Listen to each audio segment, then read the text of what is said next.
Pada episode kali ini Gus Azhar kedatangan seorang pasien yang mengalami sebuah keganjilan pada kakinya yang membuatnya sulit untuk melangkah, dan efek tersebut yang dirasakan beliau ini diakibatkan karena beliau pernah mengamalkan sebuah amalan dan diraja oleh seseorang dukun pada saat itu.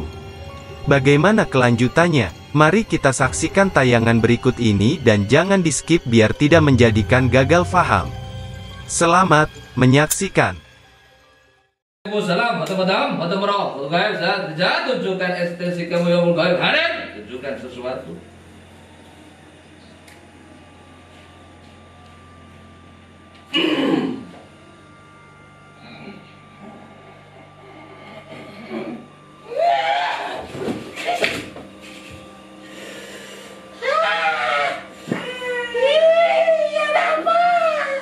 Kamu yang ngikutin masnya ini ya? Sembunyi di dalam kantongnya ya, pantatnya ya, pinggul ya. Yang membuat malas melangkah. Hah? Enggak. Oh enggak. Apa yang membuat kamu suka sama masnya ini? Baunya. Hah? Baunya. Oh baunya. Emang bau apa? Enak. Enak. Iya. Ya, bau apa? Bau itu. Oh bau asam. Bau apa? Bau itunya. Bau apanya? Hah? Kamu ngikutin gondok kamu manusia ini sudah lama? Ya. Masuk sudah lama. Melalui apa masuknya dulu? Hah? Saya masuk sendiri aja. Hah? Ya. Gak mungkin kamu masuk dengan bahasa tanpa ada jembatannya, pasti melalui jembatan. Ada pintunya aja saya masukin. Ya kamu lihat Ya. pintunya kebuka, kamu masuk. Iya. Nah, ya itu mah mungkin dari raja-raja dulu yang sampai pegang itu, gitu kan, tetap efek samping gitu loh. Saya nyaman di sana, nyaman. Jadi Amitnya ngomong, raja itu bukan berarti membawa kemanfaatan, tapi yang ada sampean membuka celah di dalam diri sampean hingga jin itu banyak yang mudah masuk karena gerbangnya udah kebuka, gerbang goibnya ini udah kebuka.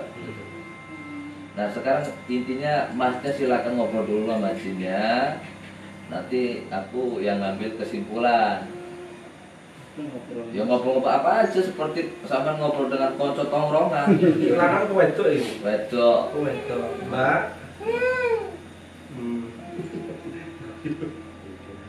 Ya Allah. Kenapa kau suka dengan saya, Mbak? Saya nyaman di sananya. Nggak ada tempat lain ya? Nggak ada. Wajar kaki saya sakit, Mbak. Nggak diapa-apain kok. Saya yang jagain kan.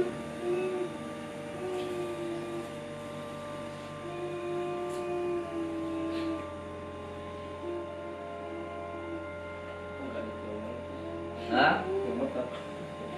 Ngedropnya jelas, orangnya pakai ngedrop. Kamu sudah lama kan masuk ke dalam tubuhnya? Iya. Tadi saya ngelihat kamu di luar. Kenapa kamu nggak mau masuk? Rame. Rame? Iya, ada pagar. Oh, ada pagar. Iya. Rame seperti apa yang kamu lihat? Hah? Kerajaan. Kerajaan? Iya. Oh, terus kamu nggak bisa masuk gitu? Nggak bisa. Takut. Takut? Iya. Oh. Tapi kok bisa ya? Sekarang. Bisa. Kamu belum pernah masuk ke dalam tubuh manusia sebelumnya? Nggak pernah. Baru kali ini kamu masuk ya? Iya. Jadi saya menghadirkan kamu dengan tujuannya hanya ingin menelisik dan mengungkap sesuatu perjalanan kamu semasa kamu mengikuti manusia ini. Tidak ada tujuan unsur menyakiti kamu, nggak ada. Jadi saya hadirkan kamu ke dalam tubuh santri saya, ingin mempertanyakan beberapa hal tentang masalah perjalanan kamu. Kamu masuk melalui hal apa, melalui sesuatu apa. Nah, tadi sudah dikatakan kamu masuk dengan sendirinya, Iya. melalui suatu pintu yang terbuka. Iya. Lalu setelah kamu menguasai badan ini manusia, efeknya seperti apa? Kamu bawa efeknya itu apa? Hah? Ya susu aja, susu bergerak. Malas, keset. Iya. Terus apa lagi? Saya jagain. Apa? Saya jagain. Kamu jagain apa? Ya, saya pagerin. Pagerin? Ya. Pagerin gimana? Ngawur kamu itu. Pagerin gimana? Hah? Badannya saya pagerin. Iya, pagerin apa? Nyatanya kamu loh saya tarik. Hah? Pagerin apa? Ya, dipagerin biar gak ada yang ganggu gitu. Saya yang jagain. Ya, kamu di pinggulnya kan? Iya. Yang mengikat pinggulnya kan? Terus pindah-pindah kan? Kadang di paha ya kan? Ya kan?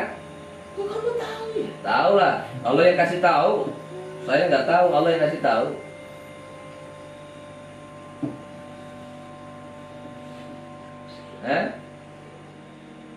Namamu siapa? Nama siapa? Tri. Siapa? Tri. Fitri. Iya. Alas, itu pakai namanya siapa lagi kamu ini? Hah? Apa di area tempat kamu sampai aja ada Fitri? Enggak ada.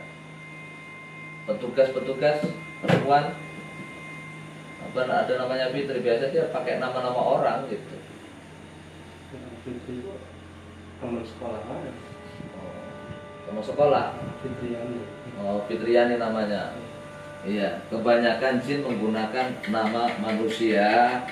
Contoh, saya ini kan saya hidup di bermasyarakat.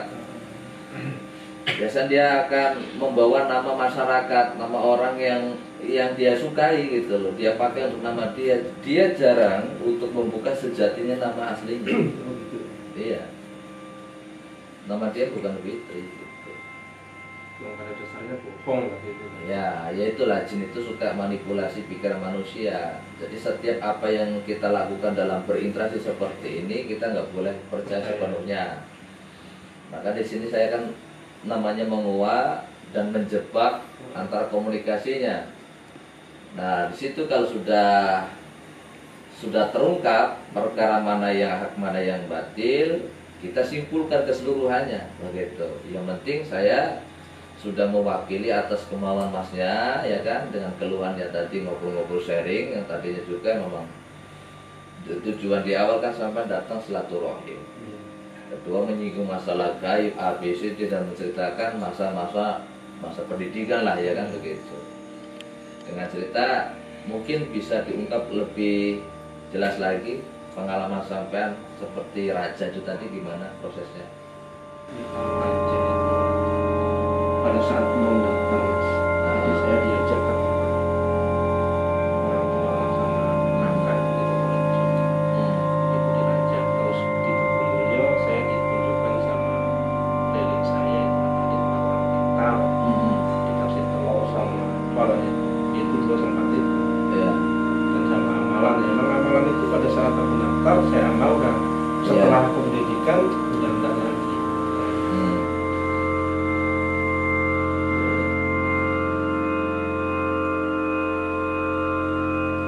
Terus amalan-amalan lagi yang dikasih? Enggak ada. Nggak ada. Oke. Minum-minum pernah dikasih minum oleh seseorang orang pintar? Ya kalau minum ya itu yang sama telur sama minumnya. Oh iya. Oke. Mas yang mau tanya silakan tanya aja. Siapa di sini apa? Tempat saya. Ya di situ.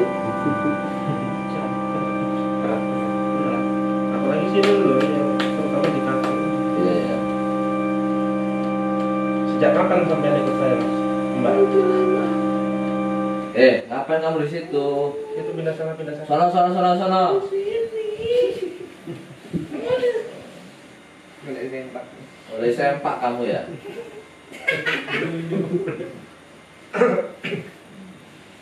Apa yang membuat kepribadiannya manusia ini kamu sukai? Kepribadian yang kamu sukai dari manusia ini apa?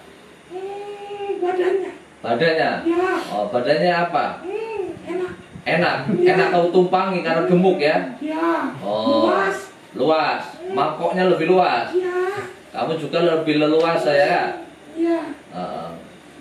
Kamu yang sering kencing di situ, buang pup di situ ya, di dalam tubuhnya? Iya. Iya, Rumah maka saya. efeknya orang malas ibadah. Ada azan, nanti matanya berat, banyak macam gitu loh. Jadi masalah efek samping itu banyak macam. Dari kita mau melangkah ke rumah Allah ke masjid susah, kita yang suka menunda waktu, kita yang membuat kita sendiri yang merasakan adanya hati yang mudah sensitif, mudah emosi. Ini kan dia mengendalikan urusan jiwa kita. Jadi gini mas, jin fasik ini selalu membisikkan membisikkan antara pemikiran kita, yaitu otak kita. Dia menyerang antara dua titik bagian otak di bagian hati. Otaknya kuat, dia tidak akan bisa masuk turun ke hati. Dikala hatinya lemah, lalai, dikala kita emosi muncak, dia masuk di situ, langsung masuk dan spontan itu. Itu dua titik serangan. Tapi perkara syaitan itu kan perkara wujud sifat manusia, pembangkangan, pengkhianatan, kufur, batasi nikmat, banyak macam. Intinya perkara yang buruk itu tadi. Dia menyerangnya, membisikkan ke telinga. Yang kedua adalah urusan hati, bagian dalam. Jadi kalau masalah jin ini, kalau mau diungkap ya sejarahnya, kalau saya lihat dia memang masuk melalui air minum yang sampai minum. Sekarang Aminya ngomong gini mas, biar jinnya di sini saja. Ada seorang pelaku dukun memasukkan sesuatu hal ke air, contoh mungkin ngisi. Tapi yang dipahami, harus kita paham di sini, orang ini berkemampuan apa kagak? Apa hanya yakin-yakin saja? Sedangkan pada hakikatnya dia tidak paham akan semua itu. Yang mungkin dia masukkan mungkin doa gitu, bagi dia bagus gitu kan. Tapi di saat doa itu ada suatu hal membuat jin itu mudah masuk, tetap masuk. Contoh gini, saya contohkan lagi. Ada seorang jin kafir di ruqyah, dia malah kesenangan, bukan kepanasan. Karena jin kafir itu tahu hati manusia. Jadi kau percuma baca ayat, aku nggak akan panas gitu loh.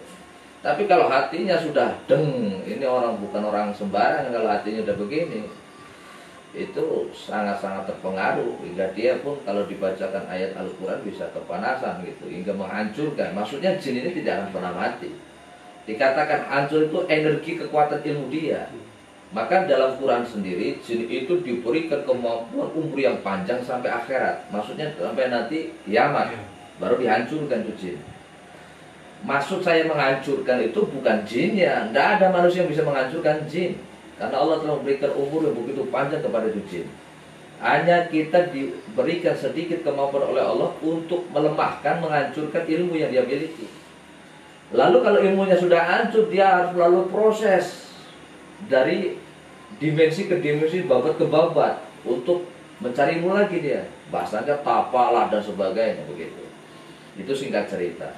Karena membahas tentang perkara luasnya dunia gaib itu kan begitu panjang. Kalau kita bahas, tidak semua diterima oleh pihak masyarakat, orang-orang yang awam gitu ya. Tapi kalau orang-orang yang memahami akan hakikat kegaiban sebenarnya itu indah.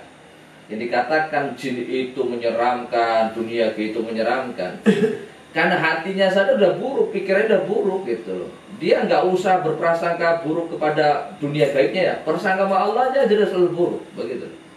Sama Allah aja selalu buruk gitu. Allah itu menciptakan sesuatu yang indah, nggak ada indah. Maka Aminya ngomong, sebelum saya lanjutkan untuk pembahasan ini, sampai saya kasih waktu untuk komunikasi, kasih yang kan gitu. Kasih maksudnya sama santri gitu. Kalau mau dikomunikasikan, ada yang tanyakan, silakan tanyakan. Ya, ini dia pakai rok. Ya, dibilang rok itu pakai daster tipis zaman dahulu gitu kan. Dari dia kemben, terus ada baju apa ya, kayak lekton begitu sampai memanjang, terurai. Roknya itu unik, nanti bisa kita lukis untuk gambaran lah ya begitu. Terus rambutnya agak ya dibilang keriting, nggak keriting, ikel lah begitu. Dan ini kalau dilihat dengan umurnya manusia sekitar 28 tahun, masih muda. Maksudnya ini kalau kita gambarkan dunia manusia, umurnya manusia. Tapi kalau dalam dunia jin ini sudah sekitar ya 50-60 tahun gitu. Tambah lagi mas. Karena Amitnya ngomong, saya kasih tahu, perjalanan manusia satu hari 24 jam balik ke dunia manusia. Hitungan kita masuk 24 jam aja. Satu hari satu malam, hitungan di alam gaib itu 1 abad. Gitu. Nah, jikalau jin itu masuk ke dimensi manusia 1 jam misalnya, enggak 24 jam ataupun 12 jam, 1 jam saja, hitungannya berapa? Gitu loh. Jadi kita tidak hanya memahami, saya ini kasih pemahaman deh. Jin manusia masuk ke dalam dunia para jin, ke alam gaib, hitungannya 1 abad, 1 hari 1 abad. Kalau jin membentur hingga bisa menembus ke dimensi manusia 1 jam, itu hitungannya berapa? Apakah sekian jam, 10 jam dan sebagainya? Jadi perkara dunia kegaib itu begitu indah. Maka dalam perjalanan tapa seseorang ataupun perjalanan kegaiban, maksudnya jiwanya yang berjalan, ataupun perkara korinnya yang berjalan, ataupun perkara ikrar itu tadi yang jalan, gelarnya itu tadi, sejati ini satria kumau yang jalan. Jadi banyak macam tentang wasal kegaiban, tidak akan pernah habis. Nah, di saat manusia melakukan perjalanan itu sendiri, banyak orang yang awam tuh tanya, ujian tirakat, orang lagi tapak gitu, apa pernah digoda? Oh, godaan itu pasti. Dari wanita itu perempuan telanjang bulat, cantiknya luar biasa, nggak ada wanita yang cantik yang di dunia ini, nggak ada. Dia cantik bener begitu. Seperti halnya tidak jauh seperti jin-jin nampar, seperti wujudnya kuntilanak. Kuntilanak itu dengan paras yang sebenar-benarnya, dia begitu putihnya sampai tulang dalam tuh kelihatan, saking putihnya. Jadi kulitnya transparan. Cuma walaupun dia dengan tampilan yang cantik, irungnya yang balik ke Arab-Araban, tapi tetap siungnya tetap nggak ketinggalan, tetap siungnya ada begitu. Dan matanya putih gitu. Dan itu pun cantik gitu loh. Tapi kalau sudah berubah dengan wujudnya, mereka akan, ya, tampangnya, wajahnya akan mengerikan banget. Dengan bahasa kikik suara ketawanya aja bisa menghancurkan gendang telinga kita. Begini pandangannya suara kunti. Kalau kunti itu suaranya dekat, aslinya jauh. Kalau suaranya jauh, aslinya deket. Nah, itu kalau memahami. Maka di mana guru saya mengajarkan, dikala kau membidik 1 titik begitu, misalnya Ka'bah, itu kalau dilihat secara pandangan dohir jauh, begitu kan. Allahu Akbar. Bagaimana kalau kita melihat kan Ka'bah ini jauh. Nah, kalau guru kami mengajarkan, yang jauh kita dekatkan, yang dekat kita jauhkan. Contoh, ada suara bising mengganggu suara saya singkirkan dengan sesuatu kemampuan yang saya miliki hingga suara itu menjauh. Tapi kalau sarana-sarana yang seperti burung berkicau itu tidak, bagi saya tidak mengganggu, justru akan mengheningkan, menciptakan sesuatu, saya semakin lebih tumanin dan lebih tenang. Begitu. Contoh, ada air aquascape ataupun ya akuarium dah. Gembriciknya suara air itu kalau kita bisa menyatukan dengan perkara media itu, yang namanya hakikat itu air, syariat itu adalah api. maka angkorolah lebih besar daripada kebencian manusia. Maksudnya manusia lebih banyak berbuat kezaliman, kemungkaran daripada sesuatu yang baik. Maka Rabbana atina, mati dalam keadaan baik dengan harapan semua mendapatkan ya apa yang diharapkan, surga, ya gitu. Gajah mati meninggalkan gading, harimau mati pun meninggalkan belang, sedangkan manusia mati harapannya meninggalkan kebaikan. Maka Robbana, doanya satu jaga selalu kita kumandangkan. Maka ada seorang pemuda, ini biar di sini dia sudah saya kunci, maksudnya dia tetap akan seperti itu. Ada suatu dimensi, maka dia tidak berontak begitu. Di saat perkara masalah tadi ini, media, air itu hubungan adalah hakikat. Berarti sumber itu adalah ketenangan. Kita harus menyatu dengan air. Maka lautan dijadikan tinta, alam jagat untuk menulis akhlaknya Nabi itu tidak akan bisa. Karena akhlaknya Nabi begitu luar biasa, begitu banyak. Walaupun kau catat ratusan mungkin puluhan juta membahas tentang akhlaknya Nabi, itu nggak cukup. Begitu, saking mulianya. Ya, maka dijuluki seorang manusia yang paling sempurna. Begitu. Maka di saat itu saya diajarkan oleh guru, di antara kau membidik sesuatu, berarti saya padukan di mana Rasul mengajarkan 3 ini tadi, antara memanah, berkuda, dan berenang. Kenapa kita diajarkan untuk memanah, mengajarkan titik, karena kau membidik doa, jangan sampai meleset. Di saat kau tertuju hanya ke Allah, Allah, jangan sampai meleset. Ini banyak orang berpikir karena sesuatu biar mendapatkan jannah, berarti ada unsur syirik. Maka umat Islam dibagi 3. Muslim, mukmin, muhsin. Orang kalau dikatakan muslim, itu masih ada unsur syirik. Dia bisa bersyahadat tapi tidak memahami akan hakikat kesyahadatan itu tadi. Yang kedua, sholat tapi masih mengharapkan pahala dan surga. Berarti ada unsur syirik di hatinya. Jadi bahaya. Yang kedua, namanya mukmin. Muslim, mukmin, muhsin. Nah, kalau sudah muslim, sudah jelas di sini penyakitnya unsur syirik. Ada sholat mengharapkan pahala dan surga.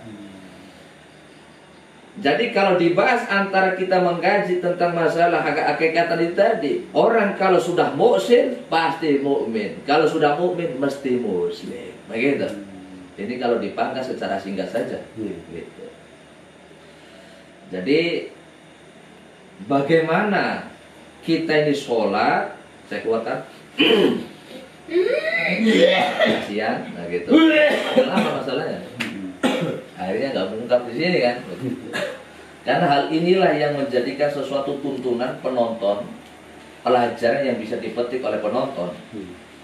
Mereka melihat acara mediumisasi, tapi dia tidak bisa memetik hikmah, bil hikmah. Dikatakan hikmah itu adalah sesuatu yang membawa kemanfaatan. Hasil kau tirakat puasa, hikmahnya apa? Hasil kau diuji, difitnah, dibully, fadilahnya, hikmahnya apa? Maka dikatakan ilmu bil hikmah. Hasil dari mana kita menjalankan ilmu tarekat. Tarekat itu maknanya di mana kita belajar teknik puasa, memahami zikir yang sebenar-benarnya, belajar tentang masalah sholat yang sebenarnya, itu tarekat. Maka ada seorang pemuda bertanya, syarat itu apa? Syarat itu bagaikan seseorang yang sedang di atas kapal berlayar di lautan. Hakikatnya itu adalah lautan, tarekatnya ada sesuatu manusia yang sedang berenang. Itu tarekat. Marifatnya adalah perkara yang di dalam lautan yang ada paling dasar, namanya kerang. Di dalam kerang ada namanya mutiara. Itulah namanya marifat. Marifat itu apa? Marifat adalah sesuatu yang hubungan dengan engkau. Maksudnya engkau dengan engkau. Antara aku dengan aku. Antara jiwaku dengan hatiku. Antara jiwaku, hatiku dengan Allah.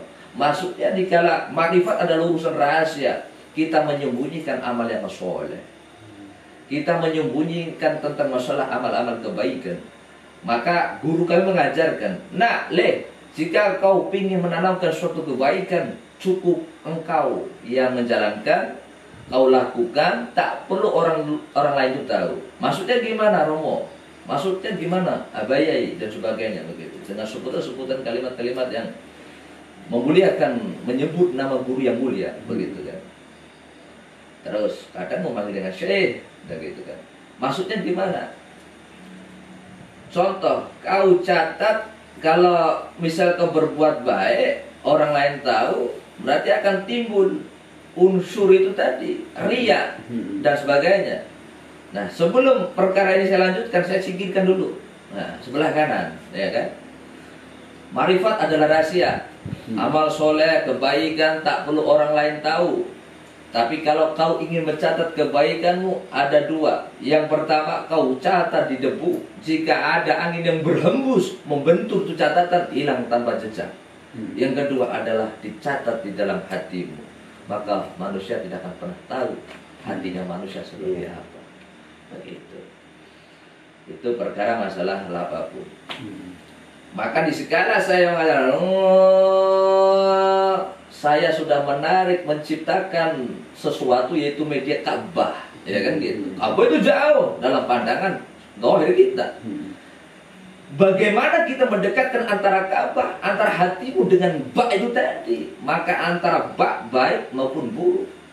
Kau datang melakukan tawaf, tujuanmu itu lillah, melakukan sesuatu atas hukum syariat yang benar. Apa mau kau menyembah itu berhala yang namanya batu? Namanya gitu.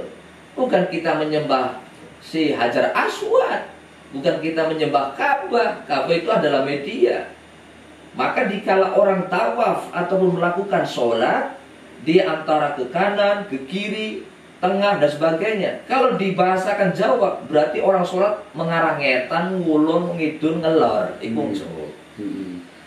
Jadi kita menyembah bukan menyembah Ka'bah, tapi di antara Ka'bah itu antara ba satu titik, di balik Ka'bah ada suatu dimensi mengarah ke kiblat. Begitu.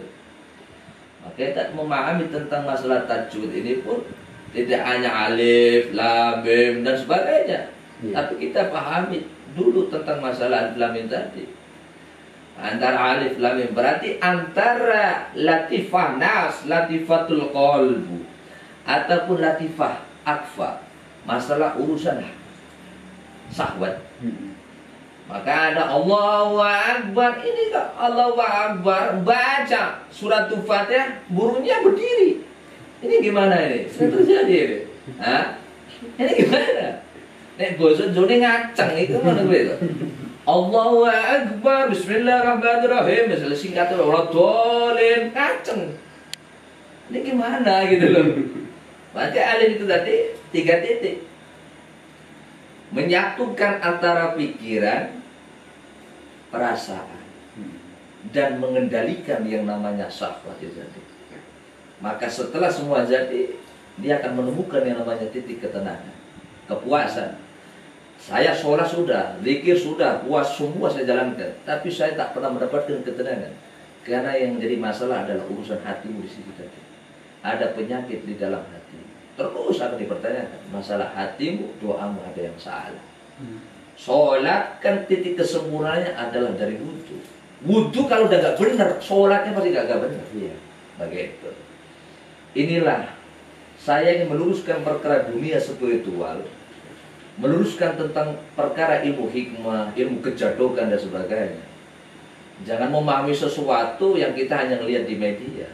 Begitu. Kita itu hanya mendengar, bukan merasa. Lebih banyak mendengar, melihat tapi tidak merasa.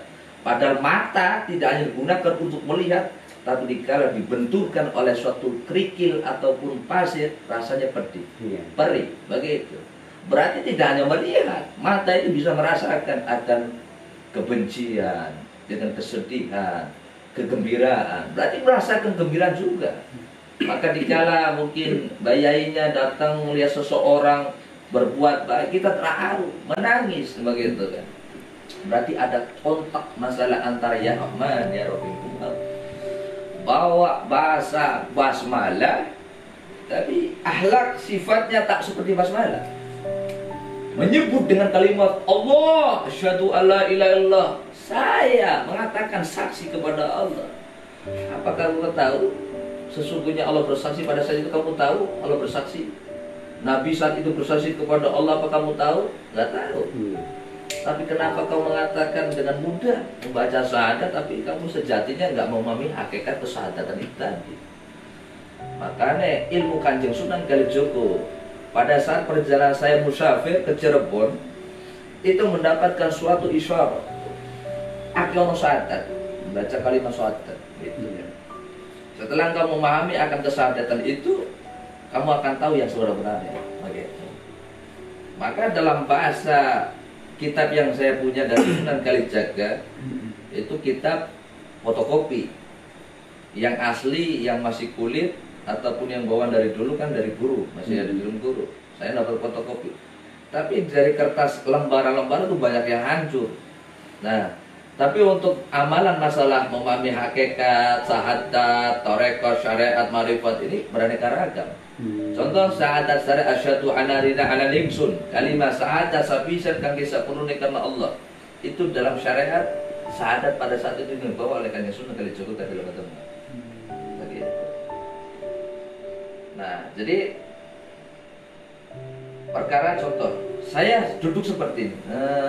Salatullah salamullah ala ta'a rasulillah. Salawat ini. Tapi telinga saya mendengar, oh, anak saya menangis, badan anak saya menangis, maksudnya anak saya sedang menangis, badannya lagi gak enak. Maka setelah saya selesai langsung bergegas. Karena apa? Sudah ada kontak, maka dari begitu.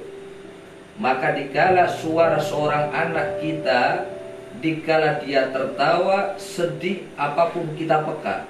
Peka itu bukan hanya masalah urusan kita dengan yang gaib, tapi dengan istri, dengan anak, dengan ayah, dengan ibu. Termasuk peka dikala Allah memanggilmu. Begitu kan? Itu loh sejati kepekaan.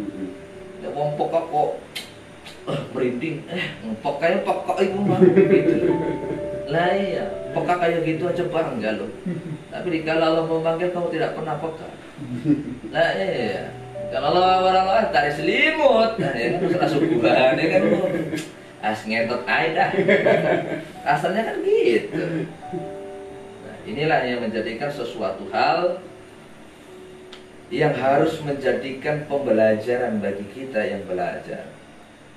Maka video-video yang ditanyakan itu dipertanggungjawabkan dunia akhirat. Begitu. Tidak hanya membuat konten, tidak hanya syuting,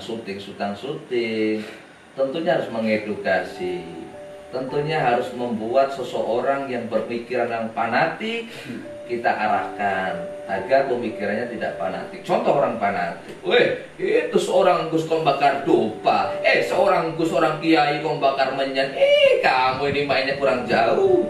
Makanya ke Madinah, ke tanah suci, banyak orang jualan buhur, jualan menyan, dupa, begitu.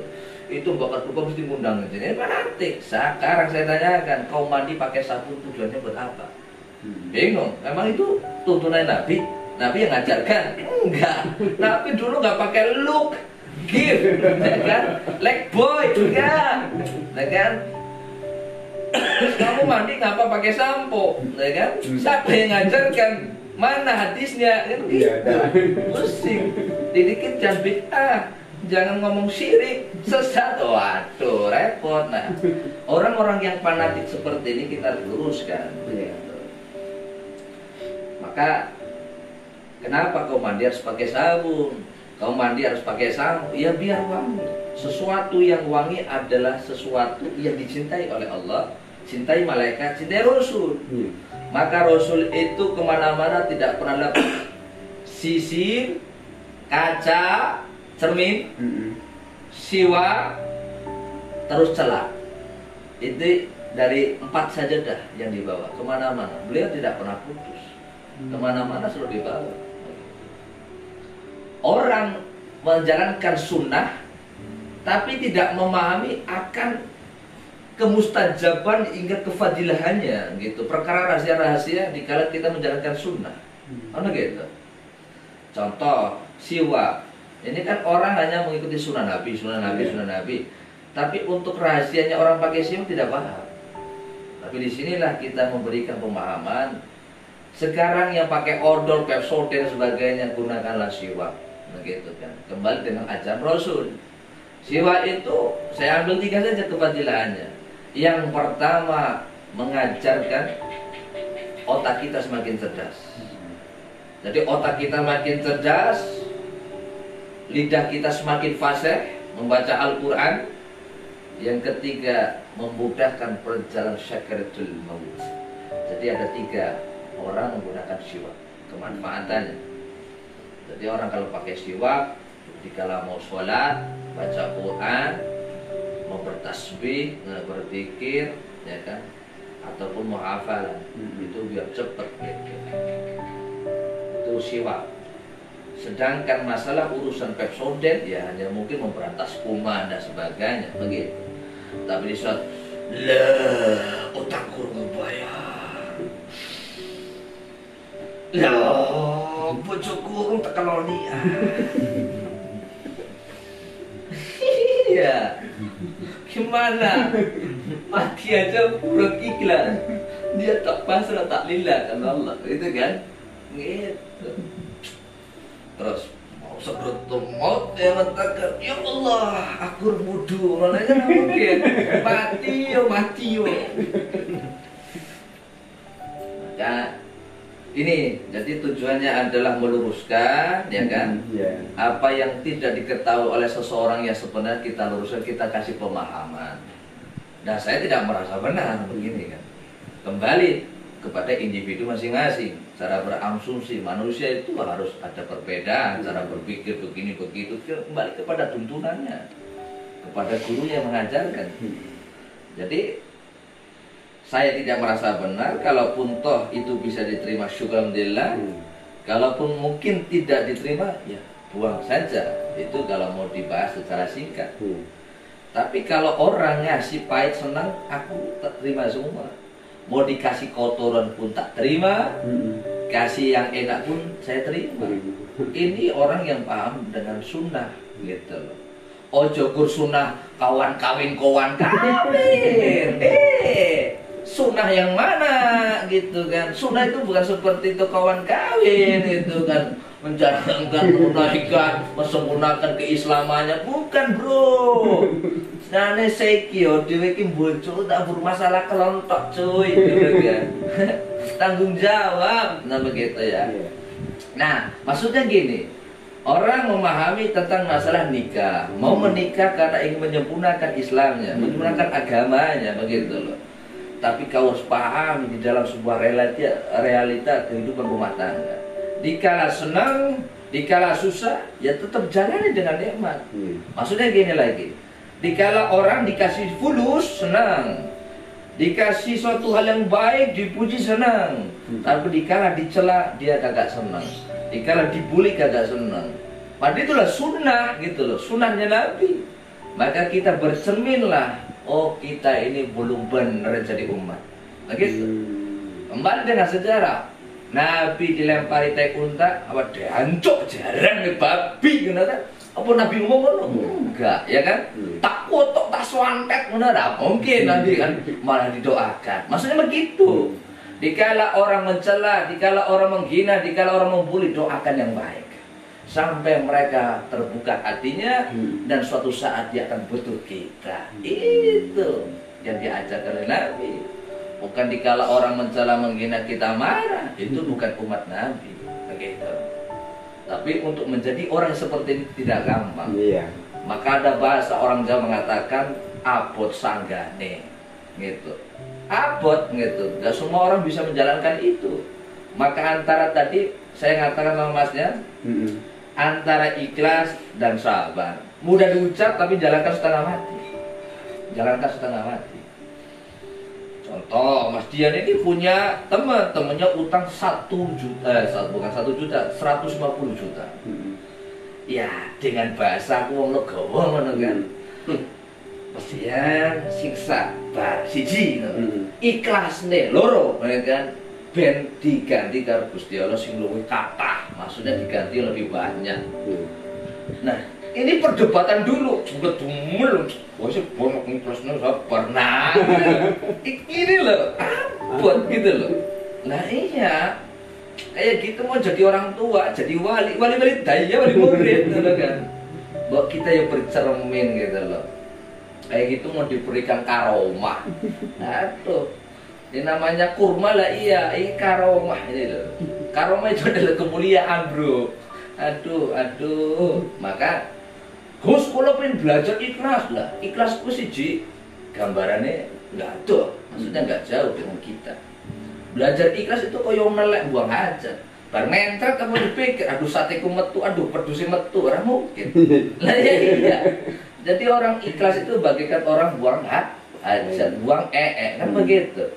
Dikala kita mau buang hajat, mikir, aduh hamburger saya metu keluar, ya kan gitu.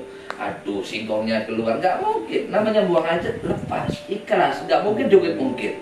Setelah dia buang hajat, mau makan, mau masuk metu kan, senang Jawa gitu, makan keluar lagi, nggak mungkin bayangkan nya dia tadi. Nah itulah ikhlas itu nggak perlu diikut mungkin. Masalah sabar. Filosofinya sebagai orang yang sedang memancing, begitu.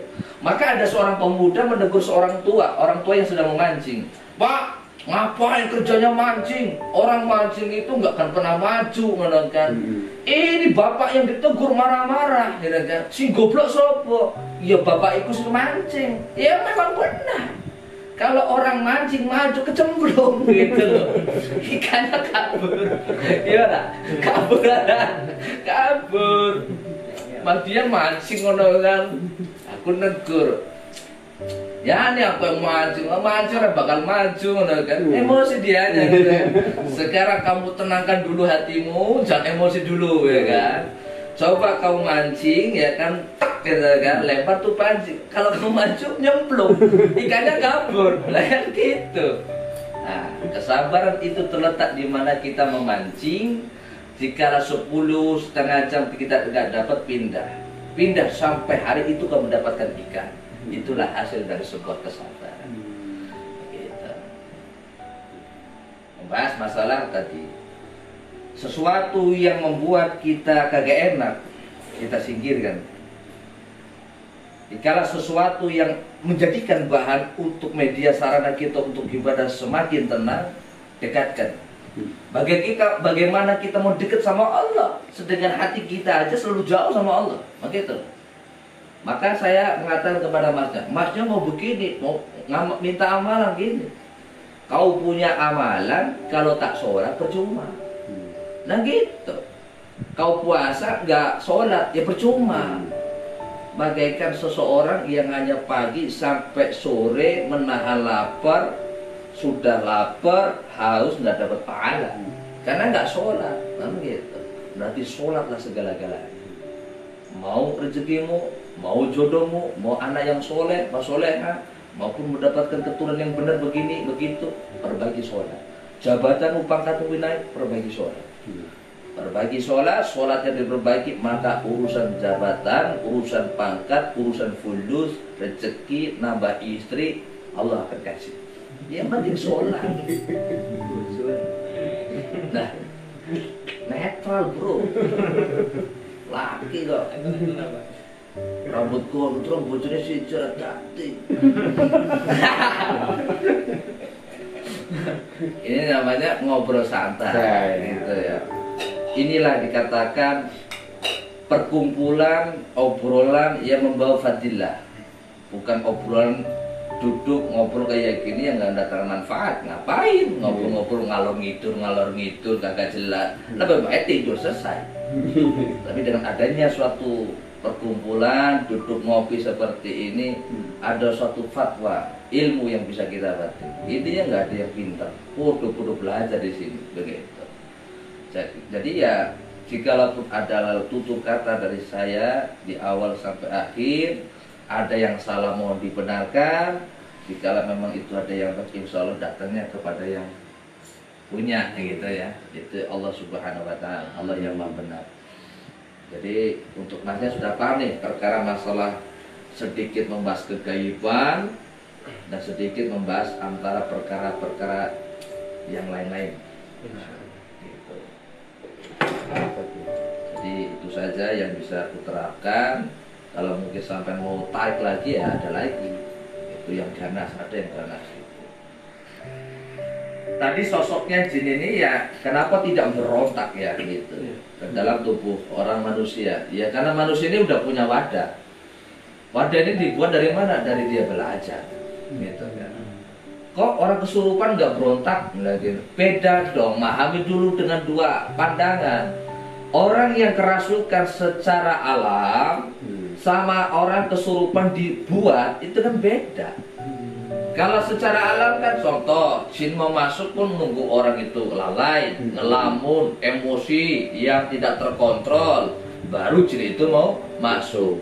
Hingga di saat manusia itu kerasukan, membabi buta dia, sampai pun dia bisa merayap-rayap ke dinding bagaikan laba-laba, kayak cicak begitu.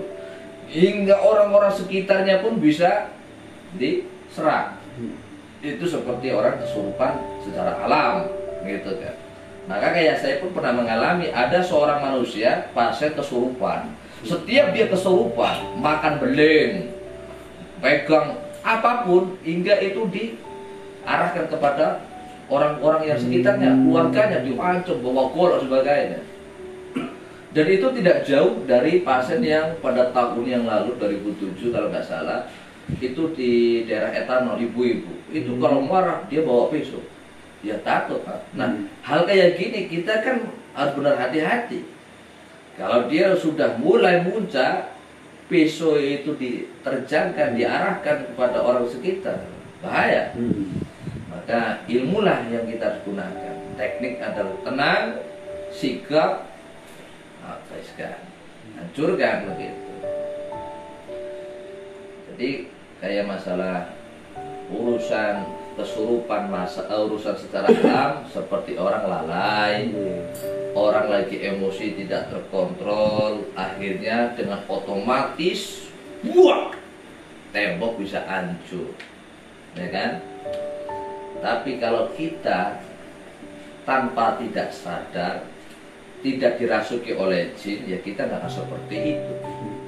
Nah, ini kan beda, kayak anak ini dalam keadaan sadar, berarti dia sudah menyiapkan wadah, menyiapkan tubuhnya untuk dirasuki. Maka jin di saat menguasai tubuh manusia ini spontan, hanya sebelah saja, separuh, ya kan? Separuh. Kalau yang total itu, kalau jin-jin yang sudah menguasai secara keseluruhannya gitu. Contoh kayak bapaknya lagi ngelamun nih, lagi bengong tiba-tiba kesurupan, ini menguasai total ini. Tapi kayak jin ini contoh, masnya adalah masnya ini orang awam, nggak pernah jadi media, apalagi melakukan acara seperti ini. Nah, ini orang awam. Saya sampaikan, Mas, modalnya kalau mau jadi mediator begini bahannya, dasarnya begini. Ikhlas lillah pasrah gitu kan. Tapi harus menciptakan api di dalam. Nggak mungkin dong mau dirasuki dihadirkan jin, astagfirullahaladzim, ya minggat lah gitu. Nah itu siap ngono kan, nggak usah baca amalan-amalan, percuma, ya gitu. Di saat saya tarik itu sudah ngedong, Allah, iya mendal lagi begitu.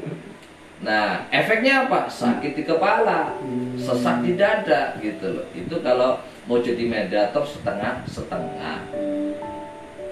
Yang kedua kali, di saat jin itu sudah menguasai seperti tadi, ini kan jin lagi berusaha untuk mengakses otaknya.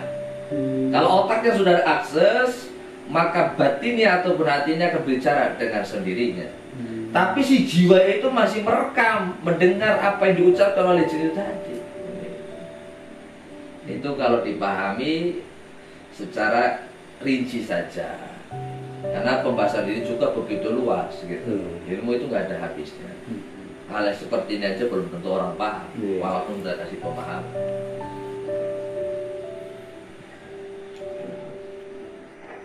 Kira-kira sudah puas? Harus puas. Tamu kudu dimulai nih. Tapi sayangnya rokok orang metu itu. Nggak ada mata. Aduh, mas.